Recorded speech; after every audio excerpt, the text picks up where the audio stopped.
Buen día, ¿qué tal? ¿Cómo estás? Bien, bueno, Marisa Graham ha sido desplazada de la Defensoría General de la Niñez y la Adolescencia por la Comisión Bicameral. Lo primero que te pregunto es, ¿lo esperabas de alguna manera? No, a ver, el pasa es que no es que yo fui desplazada. Mira, el 1 de marzo Sí, de este año, o 28 de febrero, si querés, terminaba mi mandato, mi claro. primer mandato de 5 años. Mm. Como no sé, como durante todo el año 2024, a pesar de los esfuerzos de muchas y muchos, incluido la Defensoría, no se constituyó la bicameral. No supimos bien nunca por qué, pero mandamos cartas a Villarruel, a Menem, a todos los jefes de los bloques, hablamos nosotros, los defensores provinciales, un montón de gente, la Sí. Junta Federal de Cortes, te pueden ver organizaciones. Igual no se constituyó la bicameral, una bicameral que nosotros necesitábamos justamente porque el 28 de febrero vencía el mandato. Claro. Entonces necesitábamos la bicameral para que eligiera a mi sucesor o me reeligiera a mí, cosa que yo ya había dicho que no iba a tomar mis segundos 5 años, por lo cual necesitábamos bicameral sí o sí. Ahora, durante todo el 2024 desconozco las razones, pero no se constituyó la bicameral. Ahí hubo una Al no prórroga del mandato ahí, entonces yo debido a tenía esa dos situación, claro. alternativas. O me iba, pagaba la luz y me voy, que cosa que era una irresponsabilidad para mí, por más que me digan y que todos los epítetos y los adjetivos que me han dicho, era más irresponsable para mí apagar la luz e irme, dejar 180 colegas profesionales trabajando, o no, y yo irme. Entonces, bueno, hice una prórroga tácita, además estábamos en el medio de un juicio, una medida cautelar, donde unas organizaciones perdían la intervención judicial, y el juez administrativo federal me decía, pero yo, ¿a quién voy a elegir? Es decir, ¿cómo puedo elegir yo a alguien que sustituya a usted? Entonces hice la prórroga tácita, además incluso asesorada por administrativistas, nada más que esperar que se constituyera la bicameral y se, eh, y se designe el nuevo defensor por concurso de oposición y antecedentes, como concursé yo. Bueno, eso no se logró, se armó la bicameral finalmente, y yo creo, le digo sinceramente, que la comisión bicameral terminó constituyéndose gracias a que yo hice esa prórroga, si no, no se hubiese constituido, y Ujú. eso todavía estaríamos no sé cómo, pero más, la diputada Sarapura lo dijo en plenario, ¿no? Que el amparo de unas organizaciones y que no se hubiese constituido la bicameral me obligó de alguna manera a hacer una prórroga tácita. Bueno, Bien. ahora dice que me desplazan. En realidad no me desplazan, en realidad lo que hacen es, por lo menos haberle puesto fecha de inicio al concurso, que es el 16 de junio, y lo que no se decidió todavía es a quién van a poner, eh, entre tanto, entre el miércoles pasado y que se designe el nuevo sucesor o sucesora, mi defensor o defensora. Y Y mi preocupación ahora es que no le intervengan en tanto, ¿no? que no, tu preocupación es que no le intervengan. Claro, que no es una O sea, ¿estás intervención, que oliendo, siga. o lees de algún modo que puede haber una intervención sin que se resuelva el concurso? ¿Crees que es Y yo una... tengo, Ujú. no, yo tengo temor, todos nosotros, toda la defensoría que tiene ese temor, y lo que nosotros pretendemos es que se dé continuidad, como pasó con la Defensoría del Pueblo, que siga la línea, digamos, ¿no? Las personas que están trabajando debajo del defensor o defensora, que es el jefe de gabinete, que continúe la línea y que se haga lo más rápido posible todo, porque también está la legitimación activa en los expedientes, ¿no?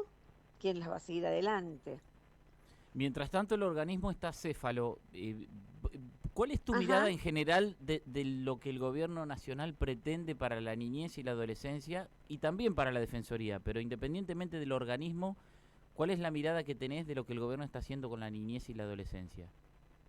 Bueno, nosotros tenemos antecedentes objetivos de lo que está sucediendo, ¿no? Hay lo que era la Secretaría de Niñez, Adolescencia y Familia antes de la reforma de este nuevo ministerio de capital humano que tiene la Secretaría de Niñez como si fuera lo que era el Ministerio de Desarrollo.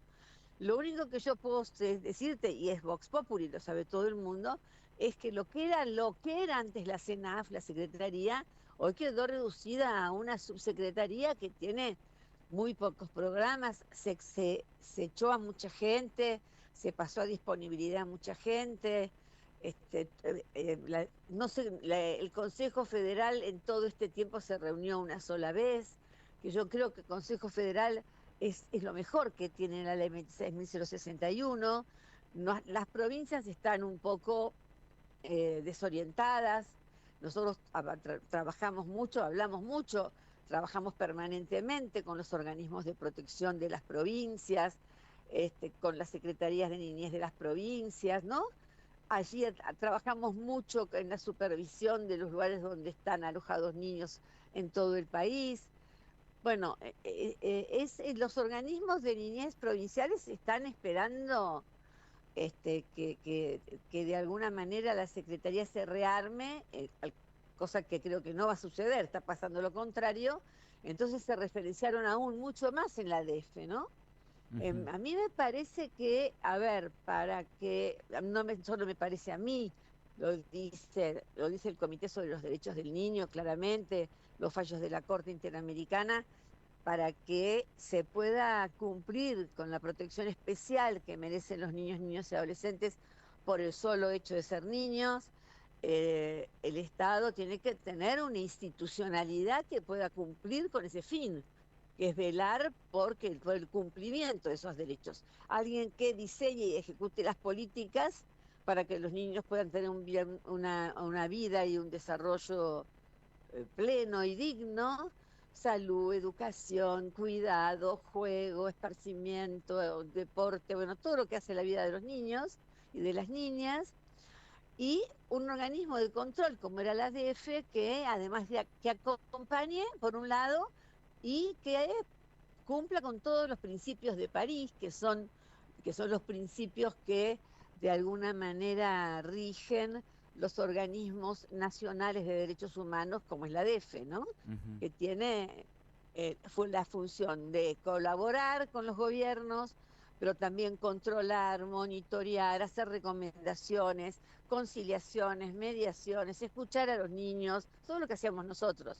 escuchar a las partes, y también toda la legitimación que nuestra ley nos da, la 20.061, que es intervenir o iniciar cualquier acción judicial en pos de la defensa de los derechos de los chicos. Estamos hablando con Marisa Graham, que estaba a cargo de la Defensoría de Niñez y Adolescencia a nivel nacional.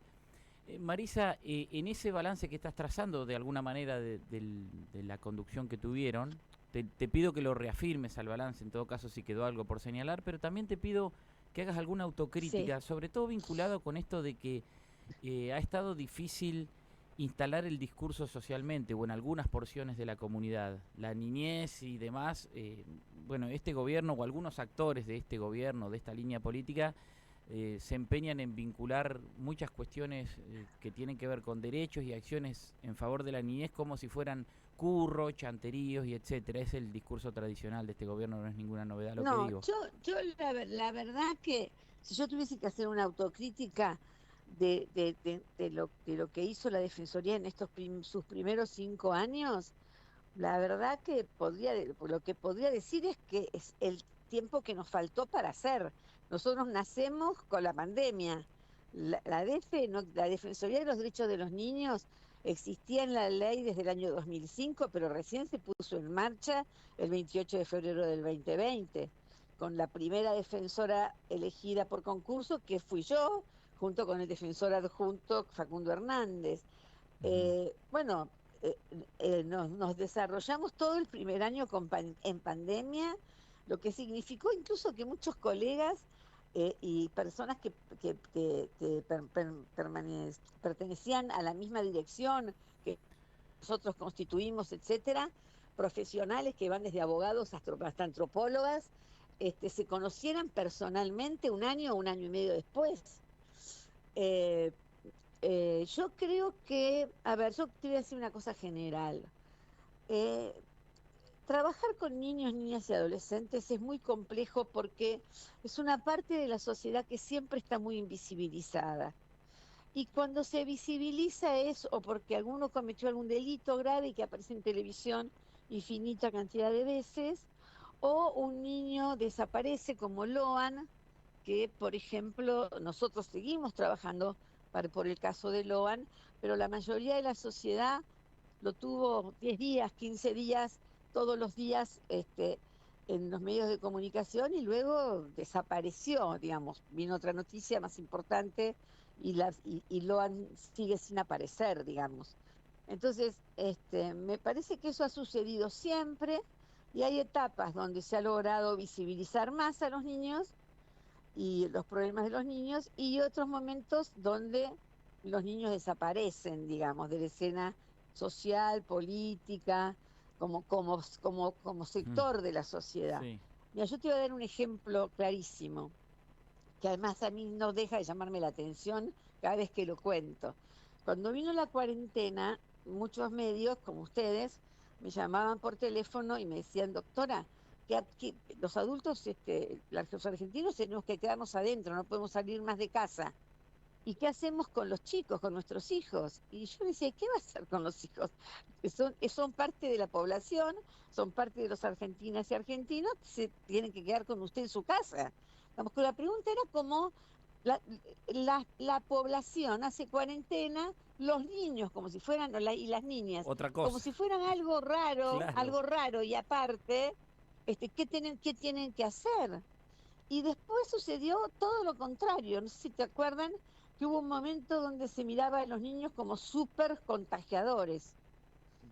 A punto tal, no sé si recuerdan que hubo una cadena de supermercados, nosotros hicimos una acción en ese momento, que no dejaba entrar a mamás o papás o abuelas o tías, personas que vivían solas con un nene de 3 o 4 años y que para hacer las compras necesariamente tenía que salir y no podía dejar a su niño solo en la casa, o niña sola en la No, casa. no, no me Y una acordaba el cadena de dato. Mirá, claro, supermercados, han pasado tantas cosas que realmente no, bueno, no me lo pero, acordaba. pero ¿te acordás de ese momento? Entonces, que incluso se hacía cola en ese supermercado en particular, pero en otros locales también, uno hacía cola para entrar. ¿Te acordás que no podían entrar todas las Claro, personas sí, juntas para sí. evitar Sí, los sí. contagios?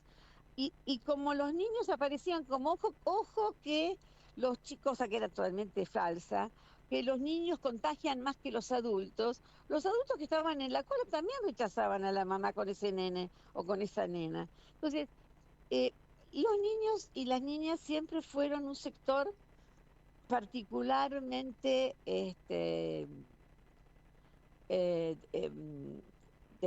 estigmatizado de alguna manera, ¿no? Ni hablar de las infancias pobres o de las infancias migrantes, indígenas, es decir, con otras vulnerabilidades, ¿no? Ujú. Pero en general la niñez es invisibilizada. Entonces hay momentos en que los actores, efectores, organismos nacionales, internacionales incluso, que trabajan con los niños, estamos tan invisibilizados como aquellos sujetos con los cuales trabajamos. Entonces, yo espero que la DF, que fue un gran logro, yo estoy muy orgullosa de lo que hicimos en esos 5 años.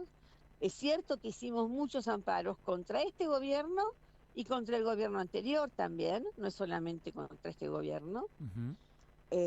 Y es cierto que, bueno, ahora estábamos para actuar con el Garrahan, por ejemplo. Yo conozco la situación del Garrahan y la veníamos trabajando ya hace muchos días, anterior a que se hiciera público el tema del Garrahan, ¿no? Y estábamos viendo cómo encararlo judicialmente, viéndolo desde la perspectiva de los derechos de los niños que se quedaban sin esta institución tan importante para la salud sobre todo en las enfermedades más complejas, ¿no? De las En niñas ese y los caso, niños. Marisa, ¿no tuvieron el tiempo para hacer algo desde el punto de vista judicial?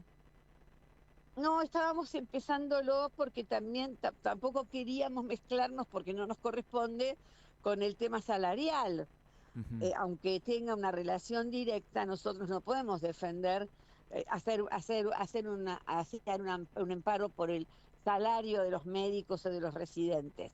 Nosotros teníamos que hacer un amparo por la cantidad de niños, 400, alrededor de 400 niños internados en el Garraham, la cantidad de niños que pasan por la guardia del Garraham y la cantidad de niños, alrededor de 1000, que van a los consultorios externos del Garraham. Entonces, nosotros lo que íbamos a decir es qué va a pasar con esos niños y esas niñas y esos adolescentes que son atendidos por el Garraham y que salva la vida el Garraham. Digo, y salva la vida y no es un eufemismo ni es romantizar el Garraham. Mirá, la hija de mi mejor amigo, que hoy tiene 22 años, nació laringe, sin laringe, con Sí, una que le faltaba una parte del aparato digestivo, sin faringe, perdón, o laringe, y se le reconstruyó con su propio intestino, en el Garham. esa parte, Ujú. y eso fue en el Garraham, y hoy tiene 22 años, y cuando nació, la verdad, tuvo como 6, 7 operaciones en el Garraham, y el Garraham le salvó la vida, y hoy estudia Derecho, digo, hay ejemplos concretos. Lo mismo los medicamentos que se interrumpieron de entregar, ¿no? Viste que la DAXE era el organismo que entregaba medicamentos a los niños, sobre todo enfermedades poco frecuentes, de bajo, mediano o alto tratamientos, alojamientos, porque cuando viene una familia de Formosa, los papás tienen que quedarse en algún lugar. Cuando sucedió todo eso, también tuvimos que hacer un amparo contra la DATSE, que pasó al Ministerio de Salud porque interrumpió la dación de esos medicamentos Claro, y de sí, esos sí. tratamientos. Entonces, pero más allá de las acciones judiciales, la Defensoría hizo un gran trabajo. La verdad que yo tuve una gran satisfacción porque, a pesar del mal trago de haber escuchado todas las cosas que se dijeron de mí en esa comisión, solo por parte de 2 diputados, por suerte no es todo el poder. Yo fui también elegida por los dos poderes, por la Cámara de Diputados y la Cámara de Senadores. Pero más allá de eso, de haber escuchado todas esas cosas que tuve que escuchar, la preocupación que teníamos es justamente que no se interrumpa, porque la DEF tuvo un gran valor, la doctora Alicia Guerrero Zarza, bueno, cantidad de colegas, no quiero nombrarla ella sola, pero que recorrimos con ella, con el defensor adjunto, todo el país, no solamente con acciones judiciales, siendo los malos de la película, digamos, sino que también con recomendaciones, con mesas de trabajo. Tuvimos una denuncia en Mendoza, por ejemplo, por el COSE, que son la institución que alberga chicos en conflicto con la ley penal, que no estaba en condiciones y que habíamos tenido una denuncia de malos tratos, y allí iniciamos una acción que terminó en una mesa de trabajo, que seguimos haciendo y que seguimos trabajando ahí. Tenemos la acción que iniciamos a la provincia de Salta hace ya 3 años y medio más o menos, por el tema de la mortalidad infantil de la niñez. Y Bien. allí Mm. trabajamos mucho con la corte también de la provincia de Salta. Te podría decir un montón de cosas que hace la Defensoría que por ahí no han tenido la visibilidad que nosotros hubiésemos querido, porque, insisto, a mí me llamaban cuando pasaban estas cosas.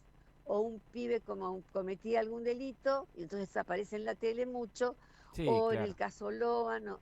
pero no aparece en forma, o ahora con el Garraham, que aparece como un conflicto, que es un conflicto sindical, pero también es un conflicto que afecta a aquellos niños y niñas en esas cantidades que te conté, que son atendidos por un hospital donde no hay solamente niños argentinos, vienen niños de otros países de la región, porque es uno de los hospitales faro en la República Argentina. Nosotros hemos tenido pediatras como Gian Antonio, como Lejarraga, que han sido los mejores pediatras de la región, no solo de la República Argentina. Sí, y no que hay han dudas, y es trabajado en una Garrahan. cuestión que involucra también directamente a las provincias como nosotros, que encuentran en ese hospital la solución a muchos problemas que en otros lugares no se pueden dar. Marisa, te agradecemos mucho el contacto. Si queda algo más por agregar, te escuchamos. No, simplemente te agradezco y lo único que pido es que la Defensoría siga, que no pase lo que pasó con el Defensor del Pueblo, todavía no se puso alguien y todavía no se nombró al titular, porque estos organismos son unipersonales, ¿sabes? Entonces hay que rápidamente que siga la línea trabajando con el jefe, con Sebastián Medina, que es nuestro jefe de gabinete a la cabeza, que es el que tiene toda la DF en su cabeza, vuelvo a repetir, y que se haga un concurso lo más rápido posible, lo más serio y transparente posible, y que haya una persona que me suceda a mí en el cargo, más allá de lo sucedido el último miércoles. Gracias de vuelta. No, gracias a ustedes por llamarme siempre. Bien, Marisa Graham estaba a cargo de la Defensoría General de la Niñez y la Adolescencia, terminó su mandato, se formalizó lo que se llama desde la bicameral un desplazamiento, que ella explica no es tan así como un desplazamiento, sino que simplemente llegó a su término el mandato previsto, y ahora hay un concurso convocado que esperemos siga el curso que debiera.